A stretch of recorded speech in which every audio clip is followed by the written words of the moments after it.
প্রায় ৪৬ বছর পর জনসাধারণের সামনে আসতে চলেছে পুরীর জগন্নাথ মন্দিরের রত্নভাণ্ডারের হদিশ। কি কি আছে পবিত্র সেই রত্নভাণ্ডারে, কারা দিচ্ছে সেই রত্নভাণ্ডারের পাহারা, কোথায় বা আছে সেই বিপুল ধনসম্পদ, সেই নিয়ে ভক্তদের তথা দেশবাসীর মনে জল্পনা কল্পনা তুঙ্গে।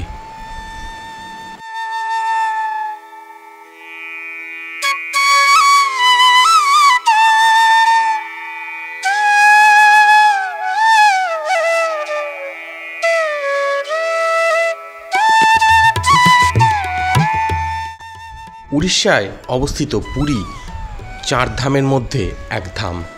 বলা হয় এখানে ভগবান শ্রীকৃষ্ণ জগন্নাথ রূপে অবস্থান করছেন, তার সাথে রয়েছেন বলরাম সুভদ্রা। এই জগন্নাথ, বলরাম, সুভদ্রা আর এই মন্দির দর্শন করতে প্রতি বছর কয়েক লাখ পুণ্যার্থী ছুটে আসেন এই পুরীর পবিত্র ধামে।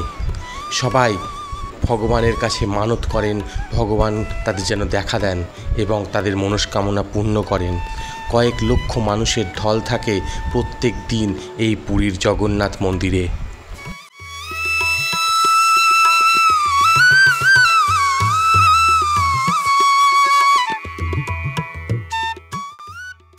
তবে পুরীর এই পবিত্র মন্দিরের আধ্যাত্মিক গুরুত্ব ছাড়াও রয়েছে কিছু ঐতিহাসিক গুরুত্ব। পুরীর এই জগন্নাথ মন্দিরের স্থাপত্য অবাক করে দিয়েছে নানান দেশের বিভিন্ন ঐতিহাসিকদের। মন্দিরের প্রত্যেকটি অঞ্চলের শোভা এবং মন্দিরের গায়ে ফুটিয়ে তোলা কারুকার্য সাক্ষ্য রাখে সেই সময়কার কারুকার্য, শিল্প এবং শৈল্পিক নৈপুণ্যের।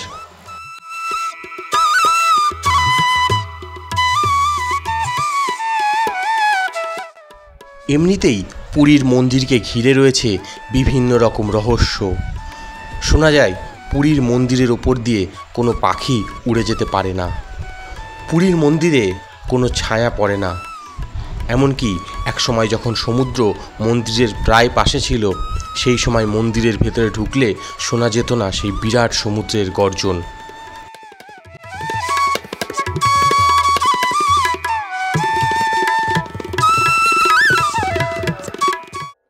নানা রহস্য ঘিরে রয়েছে এই পুরীর মন্দিরকে নিয়ে। শোনা যায় এই মন্দিরে রয়েছে এক বিশেষ রত্নভাণ্ডার, যা পাহারা দেয় সব বিষধর সাপ মিলে।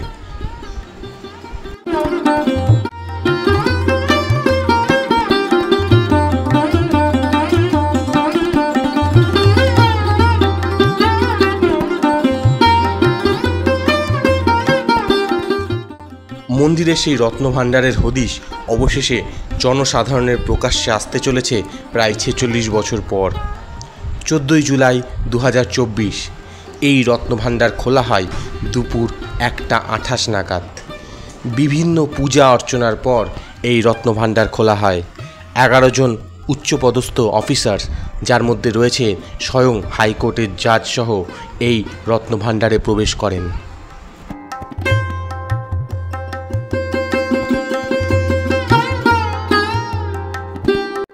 তবে তার আগে তাদের বিভিন্ন ধর্মীয় বস্ত্র পরিধান করে এবং বিভিন্ন পূজা অর্চনার মাধ্যমে এই রত্নভাণ্ডারে প্রবেশ করতে দেওয়া হয়। প্রায় 4.5 ঘন্টা লাগে এই রত্নভাণ্ডারের বিভিন্ন রত্ন সামগ্রীর হদিশ করতে।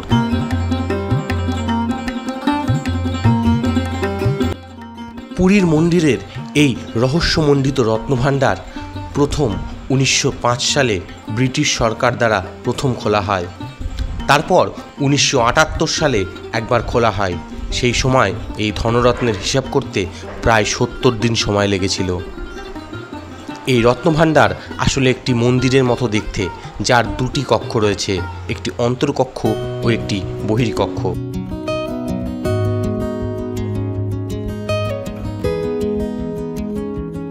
অন্তর্কক্ষের গয়না সামগ্রী কেবলমাত্র বিশেষ বিশেষ অনুষ্ঠানে ব্যবহৃত হয় এবং বহির্কক্ষের গয়না কেবলমাত্র দৈনন্দিন কাজেই ব্যবহৃত হয়ে থাকে।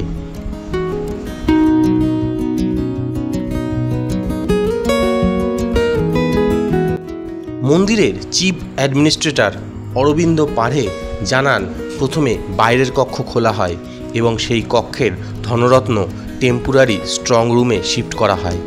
এরপর ভেতরের কক্ষ খোলা হয়, যেখানে 3টি তালা ছিল। এই 3টে তালাই খোলা যায়নি, যার জন্য সেগুলি ভাঙতে হয়।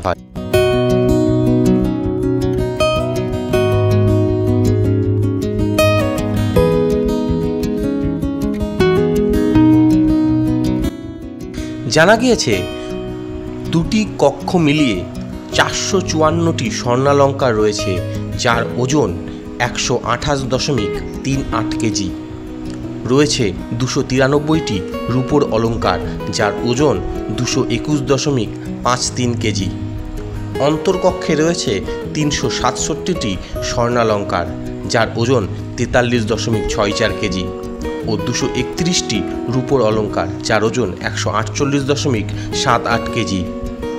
বহির্কক্ষে থাকা সোনার ওজন 84.74 কেজি ও বহির্কক্ষে থাকা রূপার ওজন 73.64 কেজি।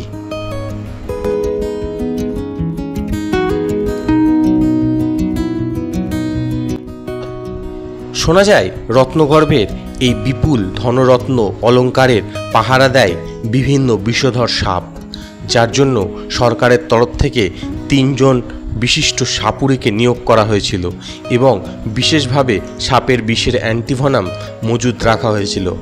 তবে সরকারের তরফে জানা গেছে তেমন সাপ বা পোকামাকড়ের সন্ধান পাওয়া যায়নি এই রত্নগর্ভে।